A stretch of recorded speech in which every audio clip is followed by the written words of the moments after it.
ભાવના છે કે આપણે જેવી રીતે સાહેબ બોલતા હતા કે આપણી ફેમિલી છે, હું બી એવો ફેમિલી કલ્ચરમાં વિશ્વાસ રાખું છું. તમે અમારા ફેમિલી મેમ્બર જેવા જ છો, પણ અમે તમને બી ખબર છે તમે 10-12 વર્ષથી 15 વર્ષથી કામ કરો છો કંપનીમાં. અમે કોઈ કંપની તરફથી કોઈ તમને બધાને આદર સન્માનથી જ અમે લોકો કામ કરીએ છીએ. ક્યારેય કોઈ હરાસમેન્ટ કે અમારી કંપની એવી રીત નથી.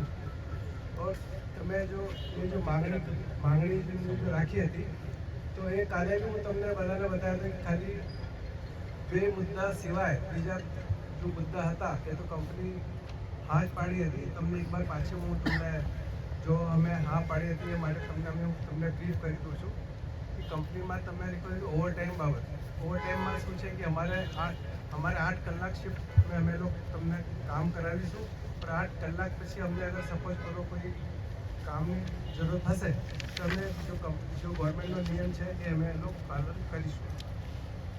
બીજું છે ગ્રેચ્યુટી. ક્યારથી પાલન કરશો? Immediate effect. Immediate effect. હા, એ આજથી સર થોડો માઇક છે ને નજીક રાખજો, પાછળ ઉભેલા છે સંભળાતું નહીં એટલે અમારે નહીં પણ તમે બહુ હોશિયાર છો, ઓળખું નજીક વ્યવસ્થિત બોલ. ગ્રેચ્યુટી માટે ગ્રેચ્યુટી જે છે ગ્રેચ્યુટીનો એવી રીતે નિયમ છે કે જો કોઈ માણસ કંપની છોડીને જાય ને એમને 5 વર્ષ સલંગ નોકરી કરેલી હોય પણ 240 દિવસ ભરેલા હોય એમને ગ્રેચ્યુટીની પાત્રતા હોય, એવા કોઈ માણસને અગર ગ્રેચ્યુટી નથી મળી હોય તો તમે 1 દિવસ 2 દિવસ 3 દિવસમાં જ્યાં બી હોય માણસોને લેતા આવજો, એમને ગ્રેચ્યુટી ચૂકવવામાં આવશે. આજેથી જ કહી દો ને. હા, આજે બધું જ્યારે આવે એ તો મળી જશે. બીજું છે મેડિક્લેમ માટે. હવે આમાં શું છે કે મેડિક્લેમ અમે અહીંયા એજ પર ધ જો રૂલ્સ છે એમને પ્રમાણે લોકો તમારા બધાનું WC પોલિસી લેવામાં આવે છે. આ WC પોલિસીમાં શું થાય છે કે સપોઝ કરો કોઈ પરમાનન્ટ ડિસેબલમેન્ટ હોય કે ફેટલ હોય એમને એક વર્કમેન કમ્પન્સેશનમાં જો અમે લોકો શું કરીએ છીએ કે વર્કમેન કમ્પન્સેશન પોલિસી અમે ઇન્સ્યોરન્સ કંપનીથી લઈએ છીએ. और हम लोग जो प्रीमियम चीज़ हमारे कंपनी मतलब भरी है एक्चुअली हमें कॉन्ट्रैक्टर थ्रू भरी, लेकिन कॉन्ट्रैक्टर ने आप पेमेंट करिए છે कॉन्ट्रैक्टर એમણે આપ બધે WC પોલિસીમાં કરી છે.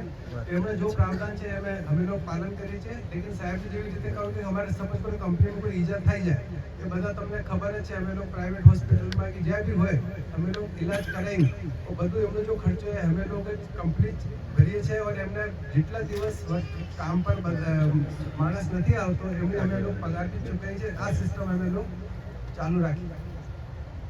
બીજું છે લીવ આપવા. લીવનો એવું છે કે જો સાહેબ એવી રીતે બોલતા કે આપણે 240 દિવસ ભરેલા હોય તો 20 દિવસમાં 1 દિવસ રજા મળે. હવે સાહેબને બીજું હતું કે 26 દિવસ આ મારા એકચ્યુઅલી નોલેજ બહારનું છે, આ હું જાણ કરી લેકિન જો લીવનો નિયમ છે એ પાલન કરવામાં આવશે. આપણે આ લીવનું જે છે કેલેન્ડર યરના માફક હોય છે. આપણે ડિસેમ્બર પતી ગયો, જાન્યુઆરીમાં હું 2-4 દિવસમાં જો લીવ માટે એન્ટાઇટલ છે હું 2 દિવસમાં તમારે નોટિસ લગાડી દઈશ કે કોણ કોણનો લીવની પાત્રતા છે. આમાં 2 વસ્તુ છે, તમે લીવ ચાહો તો લીવ લઈ શકો, તમે લીવ એન્કેશમેન્ટ લીવ એન્કેશમેન્ટ લઈ શકો. એ અમે કરી દીધી, ઇમિડિયેટ ઇફેક્ટથી કરી દીધી. બોનસ 8 બોનસ તો તમને બધાને ખબર જ છે કે અમે લોકો બોનસ દિવાળી પહેલાં બધાને આપીએ છીએ, પણ અમે લોકો આ કન્ટિન્યુ રાખવાના છે. એમાં કોઈ બાંધછોડ થવાનો જ નહીં, અમે બોનસ આપીશું. PF 12 આમાં થોડો કન્ફ્યુઝન છે સાહેબ. આમાં શું છે કે અમે લોકો હવે અમારી ભૂલ છે કે મતલબ પગાર સ્લિપ જો કોન્ટ્રાક્ટરથી અમે નહીં અપાઈ શક્યા, અમે કોન્ટ્રાક્ટરને દબાણ કરીએ કે પગાર સ્લિપ તમને જો મહિનાનું તમે જેટલા વર્ષથી તમને હું અત્યારે તો ઇમિડિયેટ ચાલુ કરાવી દઈશ, કે અગર તમને જૂની બી પગાર સ્લિપ જોતી હશે હું તમને દિલાવીશ. और આમાં PFમાં શું છે કે તમારે જો 12% કપાય છે, 12% અમે લોકો કંપની જો કોન્ટ્રાક્ટરને આપી છે કે 24% જો છે એ તમારા PF ખાતામાં જમા થાય છે. और એમના પર 8.1 કે 8.2% જો કોન્ટ્રાક્ટ નથી ભરતા એવું અમને રજૂઆત એ મારી જવાબદારી છે. અગર કોઈનો નહીં ભરેલો તો મારા જોડે આવીને વાત કરી શકે. હું 100% શ્યોર છું. આમાં કશું નહીં, ખાલી કન્ફ્યુઝન છે, કમ્યુનિકેશન ગેપ છે, એ બધી થઈ જશે. PF પાસબુક ક્યારે આપશો? PF પાસબુક પાસબુકમાં શું છે આપણે જો PF છે એ ઓનલાઈન જ છે. આમાં 8 માણસ 10 માણસ 15 માણસ જો બી હોય એ આવી જાય, હું એમને બધાની પાસબુક મારા ડિપાર્ટમેન્ટના અધિકારીથી કઢાવી દઈશ, પણ બતાવી દઈશ કે કેવી રીતે રખે છે કોન્ટ્રાક્ટરને બતાવી દઈશ. આમાં કે આપણે એપ્રિલથી માર્ચ સુધીનો કેલેન્ડર ફાઇનાન્શિયલ યરના પ્રમાણે પછી એપ્રિલથી બધું આપણને PF સ્લિપનો બી થાય, પાસબુકનો બી થાય. આ બધું હું તમને કરાવી દઈશ. જેનો બી જોવાનું હોય એ મારી જિમ્મેદારી છે, એમાં મારા ડિપાર્ટમેન્ટથી તમને કરાવી દઈશ. બધાને આપી દો, બુક આપી દો ને આમના નંબર ઉપર મહિનામાં એક મેસેજ આવી જવો જોઈએ. એમનો પગાર કેટલો આવે છે? એમનું પીએફ કેટલું કપાયું, કંપનીએ કેટલું જમા કર્યું, આ કરાવી દઈશ. હા એ મહિનામાં મેસેજ બી મોબાઈલ પર આવી જવો જોઈએ ને એમને પીએફ બુક આપી દો તમે. આ કરાવી દઈશ. પછી જો છે સેફટીનો મુદ્દો, નવા વર્કરને કંપનીમાં આવે સાથે શૂઝ તેમના એકચ્યુઅલી એ सेफ्टी शूज हर साल देते हैं. નહીં નહીં 6 મહિને કા કરો આપ. ના ના સાહેબ એમાં શું છે હા. સેફટી શૂઝ દર દર વર્ષે આપીએ છીએ. જેથી શું બાઇક પછી જો ખરાબ થાય તો પાછા પણ એમને રિપ્લેસ કરીને આપીએ છીએ. આમની ડિમાન્ડ 6 મહિનાની છે, તમે 6 મહિનાનું હા તો 6 મહિના હા 6 મહિને અમે સેફટી શૂઝ આપો. અમે આ માટે પોઝિટિવલી રાખીએ. પણ જો નવા માણસ આવે, આમાં શું છે કે આપણે અઠવાડિયા સુધી તો ટ્રેનિંગ ચાલે છે.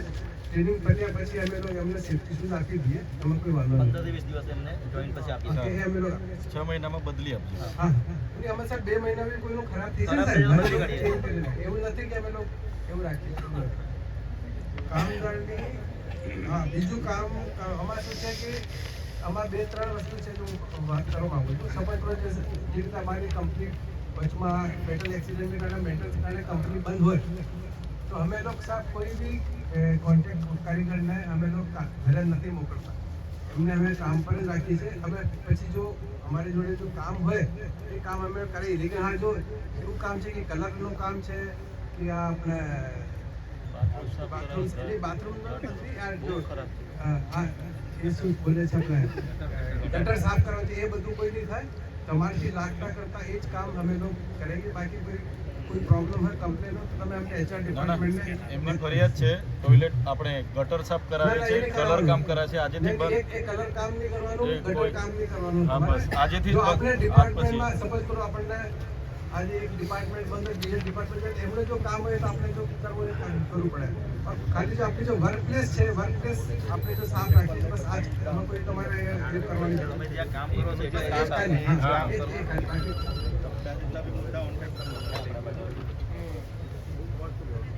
પ્લાનમાં જ્યારે નોક્સ લાગે છે એમાં ક્યાં અમને સિસ્ટમ છે કે અમારે સેફટી દરેક શિફ્ટમાં સેફટીનો માણસ હોય છે પણ એમને અમે લોકો ફાયરમેનને જવાબદાર આપે છે. ફાયરમેનની જવાબદારી આપેલી છે અને અમે લોકો એમને શું આપીએ છે સોડા આપીએ છીએ.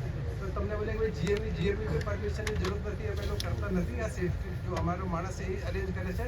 આમાં કોઈ અગર આમાં કોઈ પ્રોબ્લેમ હશે તો હું આ સિસ્ટમને સારી રીતે વધારી દઈશ. અમે જો ઇમ્પ્લિમેન્ટ કરીશ. અમારા અમિતભાઈ બી છે જે એમના હેડ જ છે, એ જોઈ લેશે. એમાં કોઈ પ્રોબ્લેમ નહીં. પ્લાન્ટનું વર્કરની મશીનરીમાં પ્રોબ્લેમ હોય અને તેમના જાણ કરે. આ એકચ્યુઅલી સાચી વાત છે. તમારે અગર એવું કોઈ હોય તો એમ તમારા એ ચીફ મેનેજર છે, એ મેન્ટેનન્સના હેડ જ છે, તો તમે એ પોતે ધ્યાન રાખે. સમજ તો એમને કોઈ નજર બહાર હોય તમે એમને રૂબરૂ મળી શકો, વાત કરી શકો. એનું લોગ બુક બી ચેક કરે છે. તો એ જો બી મશીનરી હોય એ પહેલાં એમને સારી રીતે ચાલે એ અમારી જવાબદારી છે કે અમારે સેફટીનો તો અમારે ક્યાં બહુ અમારી જેટલી કંપની એવી છે અમારે સેફટીનું બહુ ધ્યાન રાખવું પડે. તો અમે આમાં સપોઝ કોઈ કમી હશે તો અમે આ કમીનું પૂરી કરીશું. હવે ખાલી 2 જો પોઈન્ટ છે. એક છે પગાર વધારાનું અને કે પરમાનન્સી. પગાર વધારામાં એવું છે કે જો અમે તમને કાલે બી રિક્વેસ્ટ કરી હતી કે જો અમારે સિસ્ટમ પહેલાં ચાલતો હતો, જો અમે દર વર્ષે એપ્રિલમાં અમે જો લોકો પગાર વધારા કરતો તો જો અમે લોકો 2 વર્ષથી બંધ કરી દીધો તે અમે પાછું ચાલુ કરી દઈશ. એપ્રિલ 2026થી તમને જેવી રીતે ચાલતી હતી આ પ્રથા પાછી ચાલુ કરીશ. આ હું તમને ખાતરી આપું. પણ એપ્રિલની હું રાહ જોતો છું. હમણાં જ ચાલુ કરો ને. સાહેબ અમારે ક્યાં જો અમારો સિસ્ટમ ઇમ્પ્લિમેન્ટ એપ્રિલનો જ છે સાહેબ, તો હું એપ્રિલથી જ કરીશ. હું આ તમને ખાતરી આપું છું. હમ? એ તો પણ એ વખતે આ ચાલુ વર્ષે ચાલુ આમાં શું છે કે આ એપ્રિલમાં અમે લોકો બધાનું અમારી સ્ટાફનું બધાનું એ થાય તેવી રીતે જો થશે એ એમને મળી જશે. સાંભળો ભાઈ, ઇન્ક્રીમેન્ટ તમારી જે છે ને પગાર વધારો 1 એપ્રિલથી સ્ટાર્ટ થઈ જશે એવું કહે છે હા, જો તમારા જેવી રીતે અમે HR હેડ. જેવી રીતે અમે જૂની પદ્ધતિથી કરતા જો તમને ખબર છે જેવી રીતે. બીજું છે આપણે પરમાનન્સીનું.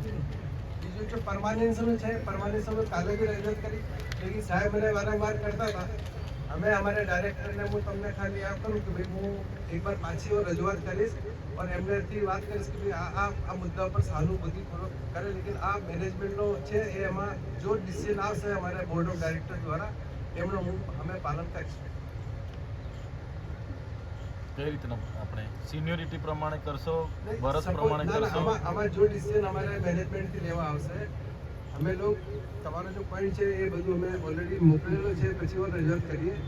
આ જો છે ડિસિઝન કે કરવાનું કે નહીં કરવાનું જો બી હોય એ અમે એમને વાત કરી કે સાહેબ આ મુદ્દા ઉપર તમે સહાનુભૂતિપૂર્વક વિચાર કરો, તો એ એમને જો છે એ લોકોની બોર્ડ ઓફ ડાયરેક્ટર્સની મીટિંગ થાય છે, બધું એ બધા પોઈન્ટ એ લોકો ડિસ્કસ કરે છે. અમે એમને વાત કરી કે સાહેબ આ મુદ્દા ઉપર તમે સહાનુભૂતિપૂર્વક વિચાર કરો. હવે જો ડિસિઝન લેશે એ અમે એમને પાલન કરીશું. આપણે શેરુભાઈને હજુ સમય જોઈએ છે અમને. આ એપ્રિલનું પગાર વધારો અને આમાં સ્ટેપ બાય સ્ટેપ સિનિયોરિટી પ્રમાણે થશે. હાલો આપની જે 13 માંગણીઓ હતી, બરાબર, આ તમે બધા વર્કરો આ બાજુ બેઠા છે એટલે એમણે જે તમને વાત કરી એ બધામાં તમે સંમત થયા? જે બે વાત છે એ જ આપણને પ્રોબ્લેમ છે ને. એક આપણને આ જે પગાર વધારો છે એ એપ્રિલ મહિનાથી આપવાનો, એટલે આ એપ્રિલ, જાન્યુઆરી, ફેબ્રુઆરી, માર્ચ ને એપ્રિલ મહિનાથી. એટલે તમે બોલો ને, વાત કઈ આવી જાઓ भाई, બધા ઉભા થઈ જાઓ તમે. 2 साल से आपने जो दिया नहीं उसका क्या? उभा रहो, बीजा नहीं बोलो ने भाई, 2 मिनट उभा रहो. જે કસ્તી નથી આપ્યું ને આપણે એમની પાસે જવાબ. અમે શું તો તમને બી બધાને ખબર છે, જ્યારે અમારા મિનિમમ વેજ એકદમ 85 રૂપિયા વધ્યા હતા, અમારે બધા જોડે તમારે વાત થઈ હતી કે તમને આ ઇન્ક્રીમેન્ટ સિસ્ટમ જોઈએ છે કે તમે બોલો કે નહીં, અમને આ 85 રૂપિયાનો જો વધારો છે એ અમને જોઈએ છે. અમને આ જો કંપની ઇન્ક્રીમેન્ટનો વધારો નહીં કરે તો અમે ચાલશે, એ માટે પછી અમે લોકો 2 વર્ષથી નથી કર્યા. લેકિન ક્યોંકि આ 85 રૂપિયા હા એ તો અમે ચૂંકી આ હવે આ 2 વર્ષ પતી ગયા છે, તો અમે પાછો આ સિસ્ટમ એપ્રિલ 2026 થી ચાલુ કરીશું ને તમને ખાતરી આપું છું. જેટલા જેવી રીતે પહેલા ચાલતા હતા એ સિસ્ટમ સાહેબ, એ ગવર્મેન્ટ રેટ વધે એ અલગ વાત છે ને, ઇન્ક્રીમેન્ટ તમારે આપવાની એ અલગ વાત છે. તો તમે ગમે તે એક આપવાની વાત કરે તે થોડું ચાલે. હા, તો એ જો ગમે તે જો અમે ના ચોખ્ખત કરો સાહેબ. જો અમે જૂનો સિસ્ટમ ચાલતો હતો, જો તમને બધાને ખબર જ છે, એ રીતે અમે લોકો કરીશું. ગવર્મેન્ટ ખાલી મિનિમમ વેજ વધારે છે, એ અમને મિનિમમ વેજ તમને વધારી છે. ગવર્મેન્ટ ઓર્ડર આપે ત્યારે તમે આપતા નહીં. આપ્યા ને તમને કયા નહીં 2023 માં એવું જ કર્યું ને, 85 રૂપિયા તમને આપ્યા નથી. ગવર્મેન્ટ વાળા તમે 2 વર્ષથી કઈ પૂછ્યું? હા, તો એ માટે તમને તમારી જોડે વાત કરીને જ અમે આ ડિસકન્ટિન્યુ કર્યો હતો કે ભાઈ આ જો 85 રૂપિયા તમે ઘણા બધા કે નહીં 85 એ તો તમારી ફરજ માં જે ભાઈઓ બી બોલો. આ ભાઈ બોલવા દો, બોલવા દો. બંને આપણને કીધું હતું એગ્રીમેન્ટ પેલા જે ગવર્મેન્ટ રેટ આપે ટીવી તમે બી તે તમે લોકોએ શું કર્યું, ગવર્મેન્ટ વાળા આપી દીધું, પછી તમે લોકોએ બંધ કરી દીધું. તો 30 રૂપિયામાં શું આવે? 30 રૂપિયા તમે એગ્રીમેન્ટ આલો, ટીવી તમે 2 ભેગા કરીને આપે છે. ગવર્મેન્ટ આપે, ગવર્મેન્ટ 15 આપે, તમે લોકો 10 રૂપિયા 5 રૂપિયા આલે. એમાં શું મળવાનું? કેન્ટીનનું બિલ વધારે દે. એમાં જો ગવર્મેન્ટ વધારે છે ને, એ મહેંગાઈ ભત્તાને દર 6 મહિનામાં એપ્રિલમાં ઓક્ટોબરમાં વધારે છે, બરાબર? એ તમારે મહેંગાઈના ધ્યાનમાં રાખીને કરે છે. અમે કંપની જો છે એ ખાલી મિનિમમ વેजेस માટે બાધ્ય છે, લેકિન અમે તમે ચૂંકી જૂના છો, તમે કામ કરો છો, એ માટે સહાનુભૂતિથી અમે લોકો એ ઇન્ક્રીમેન્ટ નો તમને આપી છે કે તમે લોકો કેટલા વર્ષ થઈ ગયા એ માટે સહાનુભૂતિથી આપી છે. બાકી અમને કોઈ લીગલ દબાણ નથી કે તમને આ ઇન્ક્રીમેન્ટ આપવાનું હોય, એ નહીં હોય. એ આપતા જ તમે લોકો પહેલેથી નક્કી જ હતું. હા, તો એ બંધ કરી દીધું ગવર્મેન્ટ આવે પછી બંધ કરેલું આ છે. બંધ કરવાનું મેઇન કારણ હતો કે 85 રૂપિયા એકદમ વધારે વધ્યા હતા. કંપની એટલી બધી ફાઇનાન્શિયલ આ પછી અમે એપ્રિલ 2026 થી પાછો આ સિસ્ટમ ચાલુ આ કરી સિસ્ટમ ની ને દર વખતે જે વધારે એગ્રીમેન્ટ જેવો તે મળવું જોઈએ ભાઈ. દર સાટા 30 રૂપિયા 35 રૂપિયા એમાં હું લેવાનું? તમને સાહેબ મારી વાત સાંભળો, 10-12 વર્ષથી કામ કરીએ છીએ અમે અહીં ગાડી, બરાબર છે? 600 રૂપિયા બી રોજ નહીં. હમણાં 12,000 પગારમાં શું આવે હમણાં? એમાં તમે 25 રૂપિયા વધારો, 10 મળવાનું રૂપિયા હોય કેટલી ના એમાં. વધાર દો. તમે આટલા બધા પ્લાન લખો, આ લિસ્ટમાં અમારે કામ કરવાનું એક દાડી. એ તો વાત કરું છું તમને કે 3 વખત મેં બચી ગયો અહીં ગાડી. રિક્સમાં બોમ્બ બધું ભરાડા થયા કરે, તમે લોકો અંદર હેચવામાં બેહી રહે. રિક્સમાં અમારે કામ કરવાનું. બહારથી માણસ તમે બહારથી માણસ બોલાવે. બોલાવે છોડીને એને 1.5 લાખ રૂપિયા તમે આપીને કામ કરે. અમે તો વર્ષોથી જૂના આવીએ છીએ, તો અમને તમે 20-25 હજાર આપો ને એવું કહીએ છીએ અમે તમને. આગળ કંપની ચાલતી અમે નથી. અમે બધા મશીનો ચલાવીએ છીએ સાહેબ, મશીનો. સાહેબ, અમારી મુદ્દાની વાત શું છે, અહીંયા આગળ હડતાળ એટલા માટે પાડી શકે અમારે કંપનીમાં કરો અને પગાર વધારો, તો આના વિશે તમે શું કહો છો? આ સાહેબ એન્જિનિયર નું કામ કરે છે. આ છોકરો એન્જિનિયર કોલમ ચલાવે છે. હવે એનો કેટલો પગાર છે ને પેલા સાહેબ એનો કેટલો પગાર છે તે પૂછો. હવે ભાઈ એવું છે કે જો જો અમારો સિસ્ટમ છે એ જેવી રીતે એ અમે સંદીપભાઈ, માઇક અમે નજીક આગળ રાખો. વધી નહીં શકીએ. એ સિસ્ટમથી જ અમે કામ કરીશું. અમે 2014 માં તમે જે 50 permanent કરેલા, તમે કીધું હતું કે 2 વર્ષ પછી પાછા બીજા લેશું અમે, બરાબર? તારે કંપની ચાલતી બી નહીં એટલે બરાબર. તારના અમે છે. હમણાં કંપની 900 ટન લગીને ટાળે છે અને બીજા પ્લાન બી લખાય છે, બધું ભરાય છે, અમને ખબર જ છે. રિક્સમાં કામ કરે, ટીવી તમે નહીં કરતા, માંગ નહીં એવું કે આટલા બધા કોન્ટ્રાક્ટમાં માણસો છે કે 4-5 કોન્ટ્રાક્ટ તમારે ચાલે છે, 500-600 માણસ. એમાં એટલે બીજા નહીં લેવાના તમારથી. આમાં શું છે કે જો એ માટે તમે વાત કરી કે અમારા આ જો બે મુદ્દા છે એ અમે બોર્ડ ઓફ ડાયરેક્ટર્સને ત્યાં મૂકીશું અને અમને બોલી કોઈ સહાનુભૂતિપૂર્વક વિચાર કરે. ક્યારે મૂકીશું? 20 દિવસથી રજૂઆત એ કરતા વખતે છે. 20 રજૂઆત દિવસ કરી, થયા ને. મુદ્દા નહીં મૂકા, મેં જે વાત કરી એને લાવો ને તમે શું કરવા આવો છો? જો અમારા મુદ્દા અમારા હાથ 10 વર્ષથી તમે મોકલું જ નહીં હજુ. જ્યાંથી જો ગાઈડલાઈન આવશે એ થશે. ના ના આ ગાઈડલાઈન કઈ નહીં, આ બધા માણસોને આપણે કાયમી કરવા પડશે તમારે સાહેબ, એવું ચાલે જ નહીં ને. મેઘાભાઈ, એ કે આમ બધા કઈ ઝાડુ નહીં મારતા સાહેબ, બધા ઓપરેટરો છે ને મશીનો ચલાવે છે. ભાઈ અમે લોકો જો એના ખાલી તમારી વાતની રજૂઆત ઉપર કરી રજૂઆત શકીએ. કેટલા દિવસ સાહેબ? આ 15 દિવસ થયા. હવે મારે બી 60,000 ની EMI ભરવાની છે, આ મહિને હું કાઢી પૈસા લાવું? હવે મારે હમણાં 8,000 પગાર આવશે, હું ખામ હું ને EMI હું કરું? બરાબર છે ને?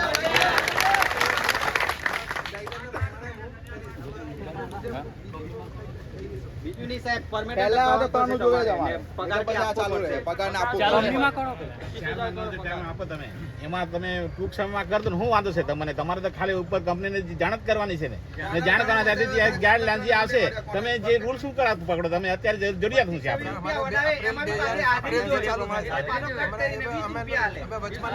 ના પણ બહારના લોકો માટે તો વધારેલો છે ને સાહેબ. તમે બહારના લોકો છે એમના માટે પગાર વધારે છે ને, સ્થાનિકો જોડે જ કેમ અન્યાય છે? એ લોકોને બી વધારી દો ને તમને શું એ છે? બધા સ્થાનિક જ કામ કરે છે ભાઈ.